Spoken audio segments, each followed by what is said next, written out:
प्रथमं शैलपुत्रीति द्वितीयं ब्रह्मचारिणी तृतीयं चन्द्रघण्टेति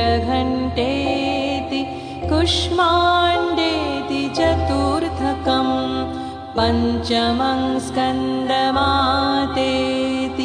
षष्ठं कात्यायनी तथा सप्तमं कालरत्रीति महागौरीति चाष्टमं नवमं सिद्धिदात्रीति नवदुर्गा प्रकीर्तितः उक्तन्येतानि नवानि ब्रह्मणैव महात्मना प्रथमं